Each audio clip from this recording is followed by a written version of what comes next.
I'm Maria. And I'm Nicole, and we are your favorite duo talking about relationships, love, sex, intimacy, all of that stuff without the sugarcoating. I mean, I think we're your favorite. We're not really sure. That's very presumptuous of us, but we think we're your favorite, relationship duo. So we're gonna roll with that one. We're gonna lead with that today. And today we're going to be talking about a dynamic that so many couples struggle with, but don't always have the language to name. And it's called the pursuer withdrawer cycle in sex and intimacy.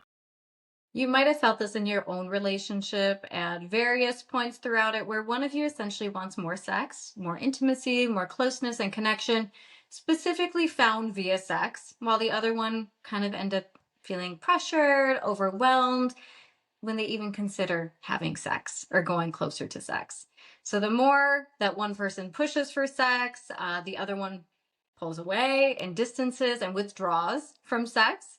So obviously we've got this little cycle getting created here, and it's frustrating. It's definitely a frustrating and confusing cycle, but it does make so much more sense once you actually break it down. Yes. And I'm just thinking, back to myself and, thinking if this relates to anybody. And the reality is, we've all been here in this kind of distance and withdrawal kind of cycle in some way, shape, or form. Maybe it's not related to sex, maybe it's not related to intimacy, but some sort of dynamic, some sort of conversation where somebody is engaging and kind of pushing for that conversation, that hard conversation, and the other one is kind of backing away. So if this conversation doesn't resonate for you fully when it comes to sex and intimacy, it might fit into other areas or other relationships that you might be a part of. So stay tuned, because that's what we're going to be talking about. And yeah, I think this episode is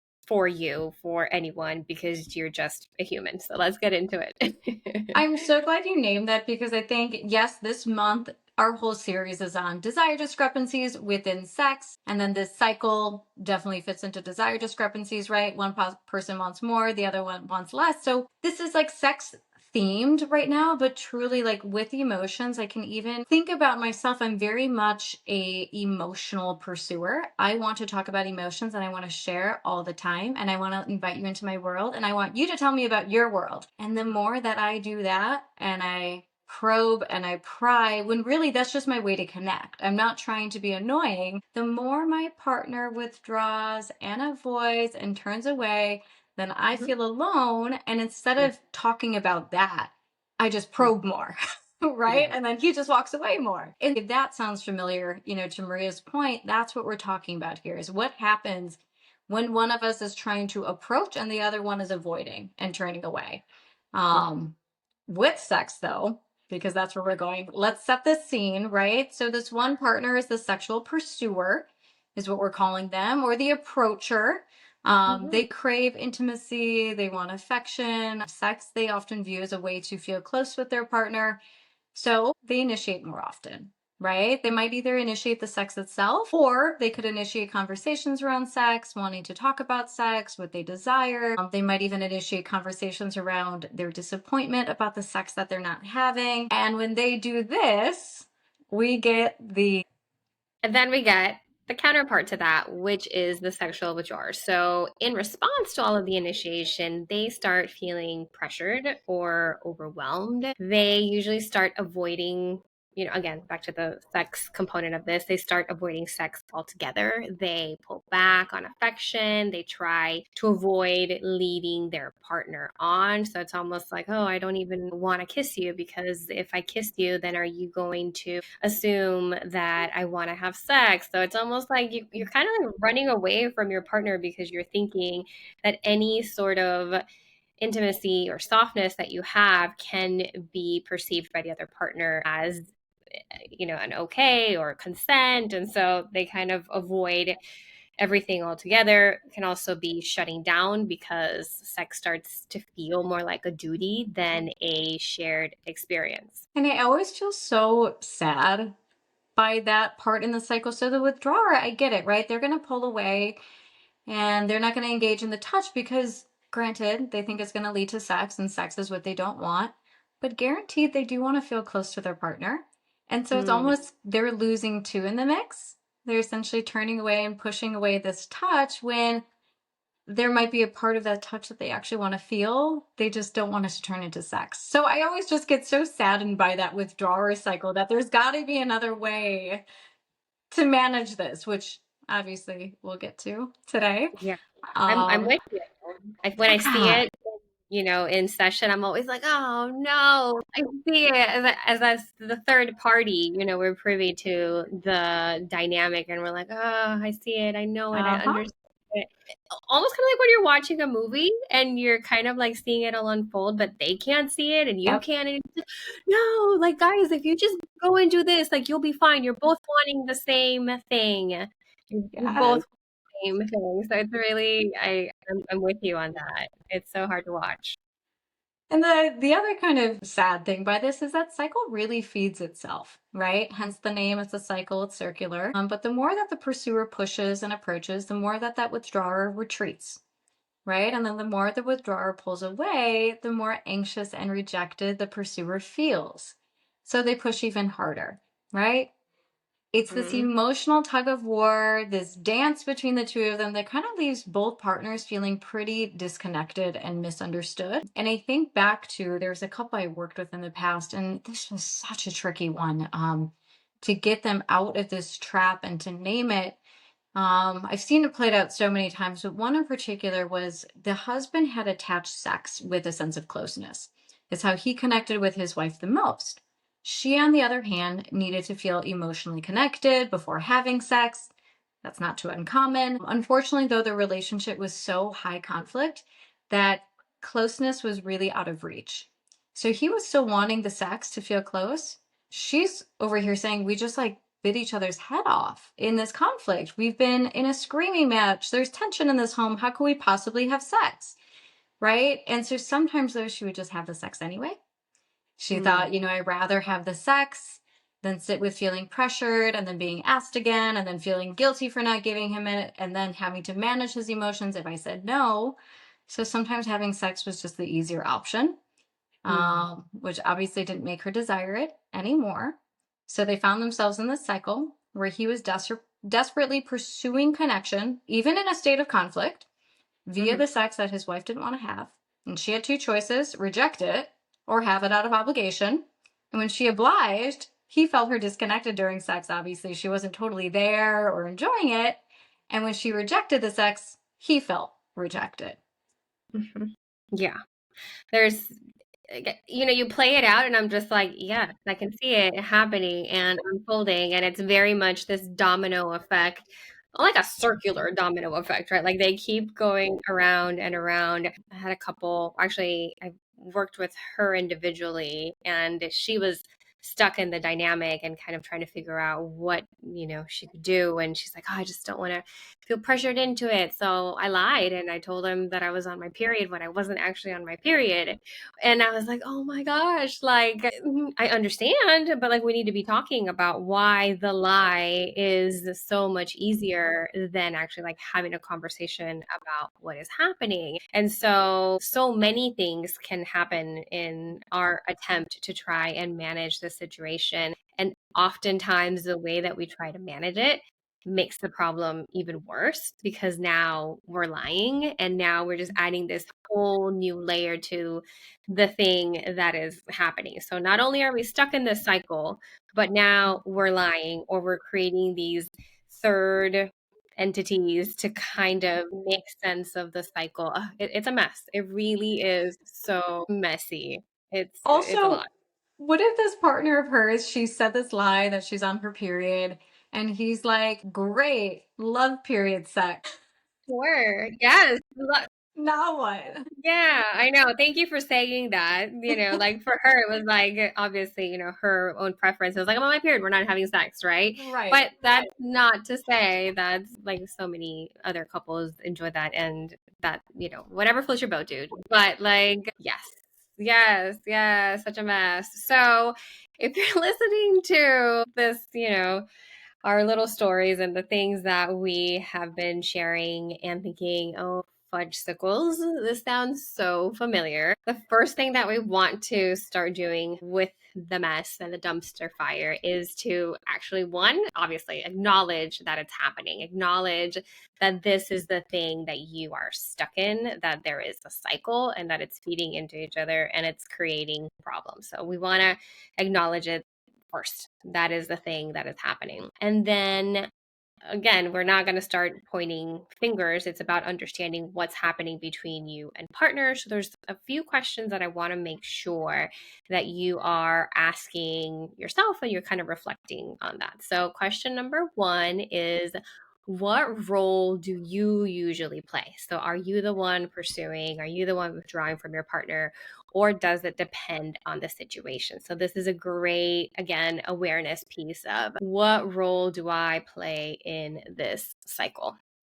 And with that, then we can kind of obviously look at the other part, which is the partner. And that is, what does your partner react to? Or how, actually, I didn't say that right. How does your partner react to your attempts to connect? What happens right after you reach out for intimacy? So if you see that, there's kind of like a sequence to this. So what role do I play? And, what am I doing here? How do I keep us stuck in a situation? And then how does my partner react to my attempts to detach or my attempts to reconnect? Essentially, what happens next? We want to be really thinking about that word. What happens next as we try to map out this cycle that we're stuck in? Then we're going to look at the emotions that come up for you during these moments. So are you frustrated? Are you feeling rejected? Are you feeling a sense of pressure? Are you feeling a sense of anxiety? So we're looking at the feeling behind that. After we've looked at the emotions and kind of gotten to that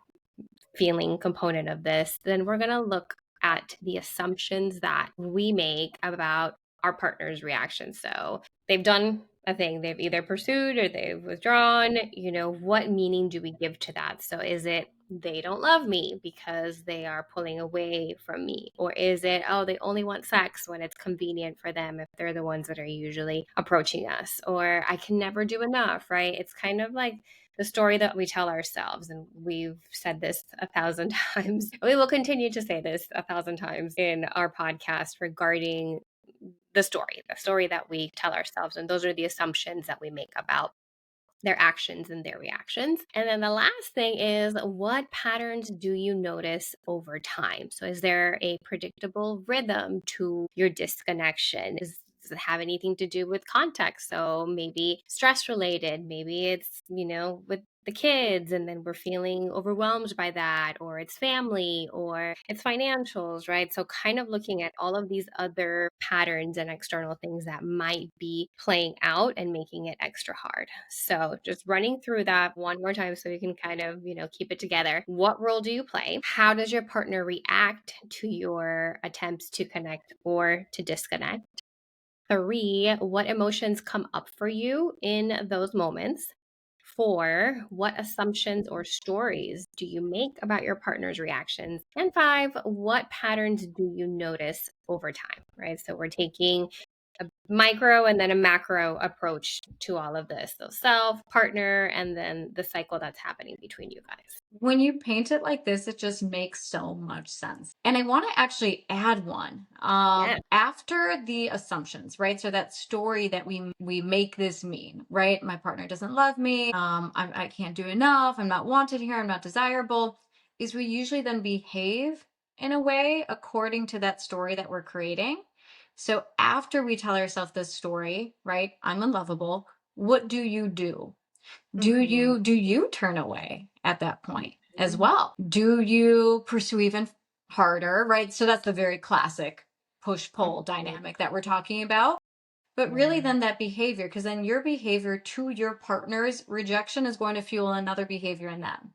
So if you turn away after you tell yourself that you're not enough, not desirable, your partner is going to also be now reacting to your turning away from them, and thinking, oh my God, I can never say no, right? Without my partner getting upset at me. And then they turn away, right? So I think there's also this behavioral component here. There is a behavior that we engage in as a response to the story we make up in our mind. Yes. It's just A cycle within a cycle also, as you were Uh-huh. saying that, and it's so true Yep. because I'm like thinking back to myself and I'm like, okay, I've been here, I've been in this situation, and that little piece that you've just talked about is fine. Well, then I'm turning away, right? So if you don't want me, you know, I'm pursuing, I'm looking towards you, you're rejecting me. Instead of kind of naming it or, saying this is what I'm feeling, it's like, fuck you. I don't need you, right? So Right. now I start engaging in this other cycle that is rejecting of him, Mhm. of my partner, because if I feel rejected, then that. I'm not the let me pursue some more. Yeah. The, Yeah. no, I'm like the opposite. I'm like, oh yeah, no, Yeah. it can't hurt me. Right. Well, it's Mhm. interesting too, because I think for couples where when they can like effectively work through this cycle, the withdrawer finds new ways to initiate and kind of Mm, help replace and kind of form a new dynamic there. But what I see the most often is the pursuer is so fed up at that point, and that story of I'm not wanted, I'm not desirable, they end up not initiating anymore a lot of the time. And they're like, I'm done with initiator role. It's on you, buddy. Guess what? Withdrawer doesn't want to initiate. They didn't want to begin with because they've been withdrawing from sex. So now we're just both not having sex and nobody's doing it and nobody's talking about it. And that is where we get into a nice little sexual rut, if you will. yeah, we're at an impasse. We have reached a roadblock here, a sexual roadblock. Yes.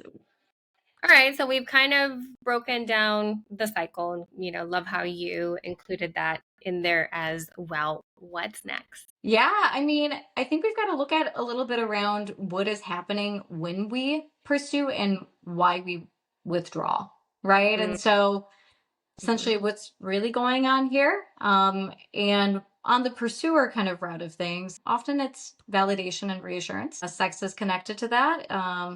That via the sex, I'm feeling validated by you, with you, I'm feeling close to you in this relationship. I'm reassured that we're good, that our relationship is safe and maintained. So then the belief that gets kind of spawned off of that is if sex isn't happening, I'm not loved, I'm losing my partner, I'm not wanted here. Again, we're back to that meaning making, that story we come up with. Where withdrawers, on the other hand, often need safety, emotional connection, and trust before they open up sexually. Yes. Oh my God. So, I'm just thinking about this idea of all of these needs. And, we often talk about the behaviors that we're seeing surface level. And then underneath are just all of these needs and all of these things that are unmet needs. And we're thinking, oh, I'll just kind of like solve these or get these things met through sex. But it's just, kind of you're digging a deeper hole because you're not really understanding what you are looking for, whether that is the validation, whether that is the connection, the reassurance. And once you start to create the story of I'm losing my partner or I'm not loved and I'm not wanted, that is a hard place to come back from. Like that is I think it's a deep human freak out, right? Of like, I think it touches Yes. like the attachment wound to some extent, and Oh, it's yeah, really to come. absolutely. Yeah. I mean, I think I would sit with, I know I would sit with a lot of those same thoughts of I don't feel desired here. And I think so much, maybe self-disclosure, but also I think a very common female sort of thought is we are taught as women that part of our worth in a relationship is our desirability and how we show up sexually, and we are the object of desire. And so if I'm speaking about a heterosexual relationship here, but if our straight male partner then is not initiating and isn't pursuing us, right? So I'm feeling this on so many levels that these stories are not only created because of what's happening in the relationship, but also what we learn about relationships in general outside Mhm. of the one we're in, of just what should be happening sexually speaking and who should traditionally be the pursuer. Yeah, And if that's not happening, the story that we tell ourselves about ourselves is a really, yeah, really tricky one. it is. And to kind of work through that, we want to remember a few things. So this is such a hard one, and this is like a work in progress for life because as humans, I think we just really take things personally. Everything is personal. And so, of course, the first thing that we want to remember is that your partner isn't rejecting you. They're responding to their own internal triggers. So something is happening with them and they are reacting and they are kind of speaking from this place within them, but that does not mean I am rejecting you. It's not what it feels like. Like, that is not what it feels like. I just want to acknowledge that it does feel like you are rejecting me, right? Yeah. And we have to really kind of deep breath through it and say, okay, it's not me that is being rejected. There is something else going on here. And how do we have a conversation about that versus the fact that I feel rejected, which is so valid. It's just, it's not going to get you anywhere. Like, it has a place. And unfortunately, continuing to reinforce that story about not being wanted and desired by your partner is not the most helpful. That's such a tricky one because even as you say that, I feel myself saying, but what if it is me? And I think that's just an unhelpful thought, right? Oftentimes our partner is rejecting something about the sex or what they don't want to experience within sex. That's what they're turning away from. It's often not so much attached to you, but it does take a bit for our brain to really grasp onto that as a possibility. Yes. And again, obviously, these don't apply to every situation. Sometimes your partner is withdrawing from you because the relationship might be coming to some sort of junction. So, again, this isn't applicable to absolutely every single situation or every single relationship. But if you are in a committed relationship, and if for the most part it is loving and kind and you're working through so many things, and it's this piece and this component that seems to be problematic, then that's kind of what we are alluding to here. If there's other parts or pieces of your relationship that are really not okay, and this is just another place where things are not okay, then yeah, it might be a little bit more personal. That's something to keep in mind. Hard truth, it, hard it truth. could be you sometimes. Yeah, I know. So, what do you think the pursuer needs to kind of remember, or, because we were talking about as the one that is feeling the withdrawnness from our partner, what else do we need to remember? Pursuers your need isn't just for sex. Mhm. It's okay if you are seeking pleasure via sex, right? That is totally a valid function of sex and what sex provides us. But oftentimes we miss that kind of like that softer underneath the surface need, which is closeness, validation, reassurance, connection, being seen in such a vulnerable, raw, sort of exposed way with somebody that you love so much. And I think that gets overlooked and undermined so often because when we think about the pursuer, so often I've heard and I've seen, the withdrawing partner just say, "Oh, all they want is the sex. They want an orgasm. Well, go masturbate." Mhm. Well, they could, but they're not actually seeking that. Otherwise, they would, right? Masturbation will still get the job done. You still feel pleasure, but they're not seeking that. They're seeking you in the Mm. sex. They're seeking the closeness with you in sex. And so, Mhm. so often we just look at it as the pursuer is horny. They just want the sex. They want the orgasm, which is okay. But I Yes. think we can't devalue or look past the other things that are probably actually trying to get met in that moment. The Yeah. closeness, the connection. And then, of course, I was thinking of an exception because now my brain is like an exception. And I'm like, however, if they are only focusing about their pleasure and not taking you into Yeah. consideration, and it is very much a this is how I get my needs met, and as my Yeah. partner, it's a responsibility, then yeah, that is an exception to the things Yep. that we're talking about, which also does happen. And it might just Mhm. be I am just looking for sex and it isn't for connection, and it isn't Yes. for your own pleasure. Like, this is not, we're not at a party. Like, we're not both having fun here. There, this is a one person party, and I'm trying to sit on the sidelines, and you keep inviting me in. Correct. Correct.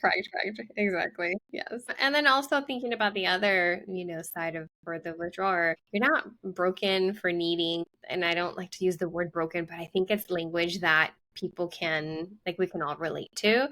You may not actually feel like, oh, I'm broken. And in that sense that, like therapy kind of lingo has kind of overused it, but it does feel like there's something wrong with us, right? Maybe the languaging isn't that we're broken. Maybe it's like, what's wrong with me or what's going on with me that I am looking for this emotional safety for intimacy to happen, right? Like, I need this to happen first. Like, what's wrong with me? Why can't I just da da da da da with my partner? So there's nothing wrong for feeling that way either. Absolutely. Yeah. And I think with both of these partners, both the withdrawing partner and the pursuing partner, we've got to name what's actually going on underneath the surface. So when I pursue you, this is what I'm trying to communicate. This is what I'm trying to show you. This is the unmet need underneath my pursuing of you that I'm trying to get met. Right? Because then we're kind of getting beneath that this is just sex surface and to I'm trying to connect with you. And then the withdrawing partner can also communicate when I'm withdrawing from you, I'm withdrawing from feeling pressured. I'm withdrawing from feeling exhausted. I'm not withdrawing from you, but I'm withdrawing from everything that sex would bring up for me right now that is just too much and too overwhelming. That Hmm. sounds so different than the probing, the prying, the approaching, and then the other person just kind of non-verbally and passively turning away and walking away. No wonder it feels like such a disconnect. Nobody's talking. Yeah, of course. That makes so much sense. As you were talking, I'm thinking about how our brains are really attached to this idea of winning and losing. And this sense of, well, if I give in, then you win. This is a place like where I feel like I have to, put my foot down, or I feel like I'm giving leeway, or I feel that you always get your way, right? So if this is becoming a place where it feels like you have to win or you will be losing, we want to really direct our attention away from that, because we will again put ourselves back into another one of the Yep. cycles that Nicole was talking about, right? Because then it becomes about another thing. It's really Right. not about the sex. It's really about the sense of it's always on your terms. And because you always want to do things your way, then no, I'm not going to be, following your lead. So we want to make sure that we're staying away from this winning losing Mm, dynamic and kind of focusing about learning about each other. Again, it's rarely about meeting in the middle. There's no actual middle to any of this. There's so much more regarding the how do I understand you? How do we understand each other? And how do we move forward from this? yeah. So easy to do the blame game, but it doesn't get us anywhere reconnected. I know. So let me ask if this cycle, again, by the nature of it being a cycle and a trap, kind of just keeps repeating itself, how do we reset? Right? Like Mm, that's kind of the question we want to get to is we've named this cycle, we've mapped this out. It all makes sense. Okay, well, what do we do with it now, right? One of the things is we do want to name it actually in the moment it's happening. That is something so important. So when we feel ourselves going into approach mode or if we feel ourselves going into withdrawn mode, what would it feel like to name that in the moment? Like, oh, I mhm. feel this thing coming up in me and I've got this urge to turn away from you and I don't want to do that this time. Can we try something different? Right? Yeah. Like that is what it could sound like. But one of the other ways I think of on a more like behavioral route is non sexual touch. Okay. Just touch that has nothing to do with sex. Okay, say more and what you mean by that, because people are just like, that's kind of like interesting. Actually, wait, as I'm like asking you to explain this, I'm like, wait, I have something. I have a thought. I have a thought, because the first thing that came up for me was like, this is so counterproductive, right? Like, we're trying to have more sex, so why are we not like why are we doing this whole non-sexual touch thing? I thought the whole point was for us to have more sex, and I know that's kind of what comes up and probably what might be coming up for you, but hear us out. Pressure and expectation are usually the first thing to kill desire. So when touch is only associated with sex, it creates a sense of anxiety. And we've talked about this before in our other episode when we were talking about the pat, right? Cat. Not the pat that's associated with like, oh boy, like this is where we're going, and they want something from me. And so that can like even set off the cycle in and of itself, right? It's even like happening within our bodies. Like the pat already signals the protection, it already signals this anxiety that's about to come up. And now I'm going to, pull back and do the whole withdrawer kind of role. So when we take that off the table and we say non sexual touch, then we're kind of allowing for this reset that Nicole is talking about. So when we start to incorporate this non-sexual touch, intimacy starts to feel safer again. It doesn't feel like we're having to perform. It doesn't feel like we have to run away from our partner, because touch can just be touch, and it can be a way to connect without it having to lead to anything. Okay, now I'm ready for you. What are some ways I finished my thought loop. What are some ways in which we can incorporate this non-sexual touch if it's hard for us to even think about touch in a non-sexual way? Wait, I think your thoughts were spot on. I'm so glad you shared your thoughts because they were so good. Yeah. Because there really is that thing where once we, especially as the withdrawing partner, has started to take inventory of every time my partner puts their hand on my thigh in that one way, or when they pat me, or when they kiss me, I know it's going to lead to sex. Like I know that's tied to sex. They avoid that touch altogether. So we're going to want to take one of those things and create a deliberate container around that touch. And I actually will use that language with my clients. Like, what would feel like a contained way to incorporate this touch? And it's usually by like really deliberately naming it. That can be like, when's the last time you guys made out for the sake of making out? What would it Mhm. feel like just to make out? Right? That's your container. Is tonight, couch, movie on, whatever the scene is we're going to make out. And for the pursuer, they get the connection of feeling close via touch, while the withdrawer knows it's not going to go any further. So they already feel safe. They're like, great, Yes. this is contained touch that I can get down with, and my partner is still getting their need met of touch with me. Mhm. So making out is an example of one of them. Holding hands, right? When's the last time you held hands during a conversation or during Ooh. a walk outside? Massage each other without it leading to sex, right? What would it feel like just to give each other a good old little foot rub without it necessarily having to creep up to any other body parts and just remaining on the foot? Mhm. Cuddling before bed with zero pressure. There's so Mhm. many couples I work with who can't recall the last time they cuddled because every time they did in the past, it would lead to sex or the expectation of sex. And so cuddling started to become unsafe. Hugging, right? Incorporating a hug first thing in the morning before the end of the night. Again, we want a little bit of this structure, and it will feel really structured at first. It might feel unnatural, but we're trying to rebuild this sense of connection that isn't based on will this lead to sex or not. If that's going on in the back of my mind, I'm going to feel aversive to that touch itself. So we're Mhm. removing pressure because, like you said, when intimacy is linked to sex, desire kind of feels pressured and transactional. So pressure free, non sexual touch gives desire a chance to grow naturally and for us to feel safe again while doing it. Yeah, and you know how you were talking about how you feel so sad, like seeing the dynamics. I feel so sad when people are like, we don't even cuddle, or we don't even hold hands, or we don't even do Oh, any of these things. And I'm like, oh, no, I but there's know. love and there's care and there's all of these things between you guys. Like, I am shocked that there is no touch whatsoever. It is beyond me. Like, I'm such a touchy person as well, so that like that would be really, so kind of like thinking about that, are there some couples where touch is just not very common for them? Like they're not really used to it. And so it's kind of like hard for them to find this middle ground of touch, because it's either no touch, right? Or touching through sex. Like that is like the two extremes of that. And I can imagine like even holding hands or like being, loving through touch can be really, really different.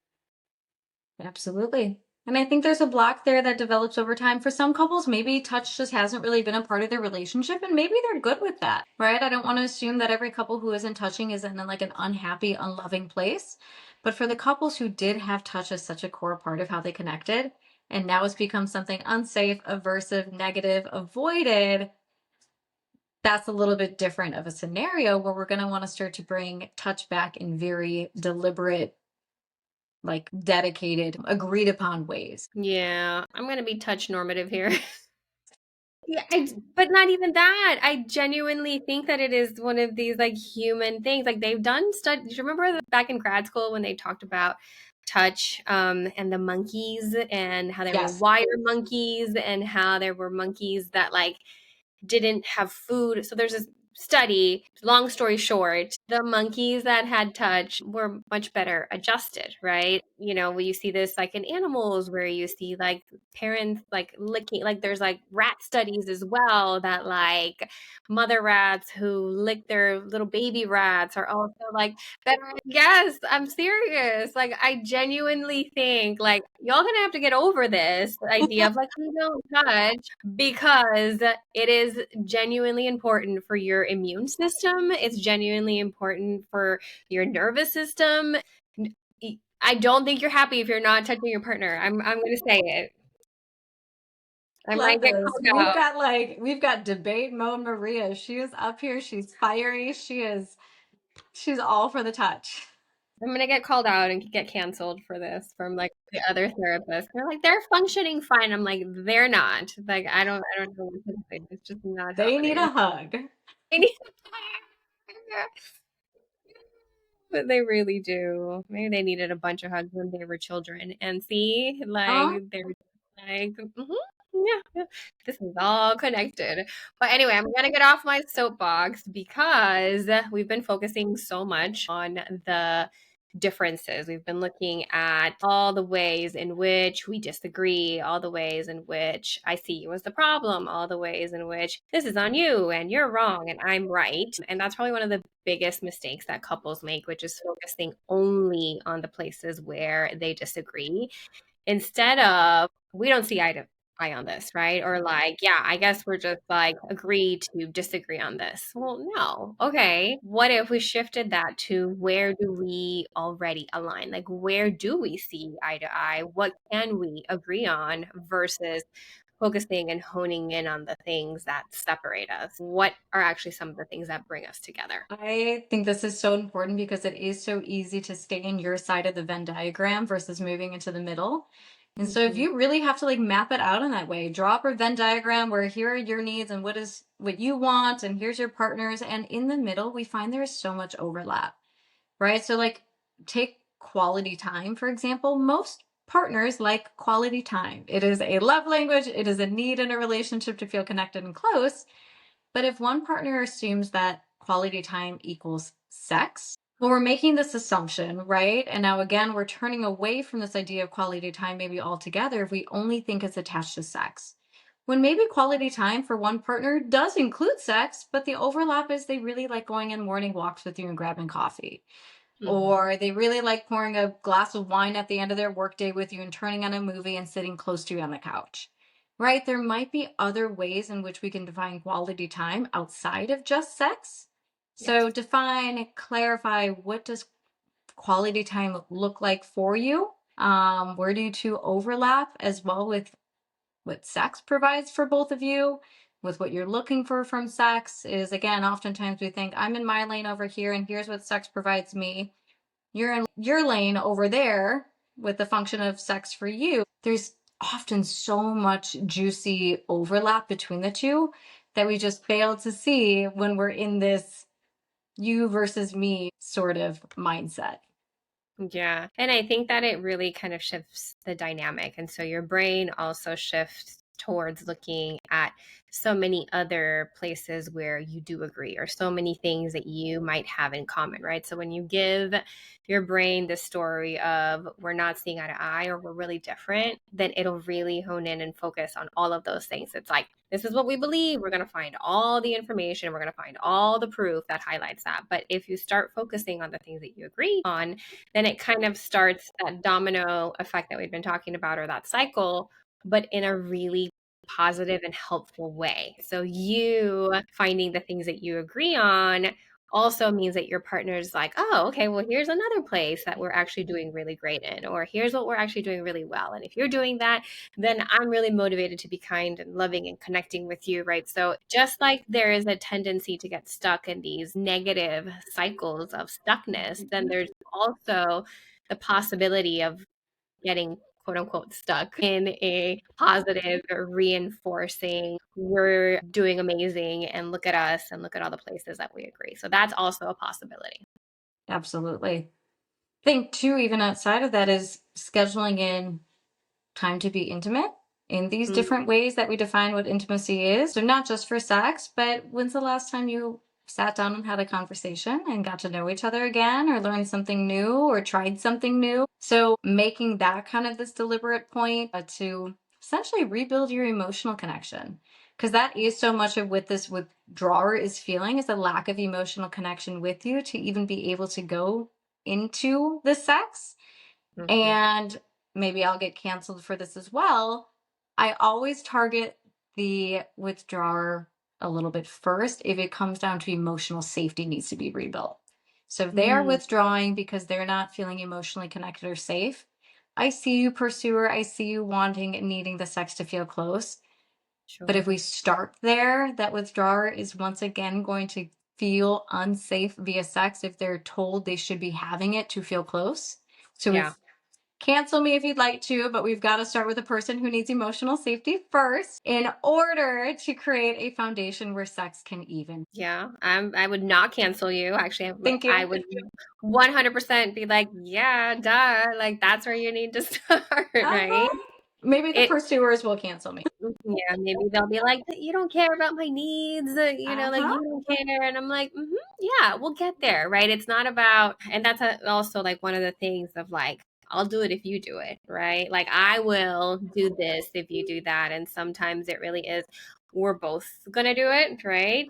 But when it comes to this dynamic, it really is so important for the person who is withdrawing to feel that sense of safety, to feel that sense of, I feel very protective over the withdrawer as well, in terms of like, okay, we'll get here, we'll figure it out, but I want to make sure that you are okay, that you are feeling this sense of safety. And that's where my mind goes as well. So, no, not getting canceled whatsoever. I'm 100% agreeing with you. But as a whole, I think what we are also kind of naming is this sense of shifting the story, shifting the narrative, gearing ourselves up to move away from this idea of we're stuck to we're going to try something new. We're going to look for ways to do things a little bit different. We're going to put the ego aside as to what it means to feel this sense of rejected. We're going to put other things aside and we're just going to try new things. We're going to try this reset. We're going to try different ways of dealing with this issue that again super common for so many couples, and we're just going to try new things. Sometimes they might seem counterproductive, like kind of taking sex off the table or trying this non-sexual touch, which you need touch, I'm going to say it again. It sounds counterproductive sometimes, but we're thinking long term. Like we're playing that. This is a long. We're playing the long game when it comes to these cycles, and so some of these robotic, kind of uncomfortable ways in which we're starting to engage with each other or kind of speak with each other. Like I can't talk to my partner like that. Wait, like literally play the long game and think about how you're going to need to cut some of these cycles or interrupt some of these cycles, and that might take some really odd, very weird, quote unquote weird ways of dealing with this, because it's just different, right? It's not weird, it's just different. That's what it really comes down to. If something is not working, we have to be so willing to try something different. We have to be willing to call out that we're stuck in that place again that we found ourselves last week. Here's what we did last week that only perpetuated the cycle, and here's what I'm willing to do different. And both partners are individually responsible for their own moves at all times. It's a Mm, dynamic. We are both feeding into the cycle. But if yes. you're to try to replace this cycle with something new, you have to be so willing to do something different in your own Mm, behavior. mm. Um, so just keeping that in mind, you're on the same team. You're on the same team with your partner. You're both trying to navigate the messiness of these cycles that we all fall into.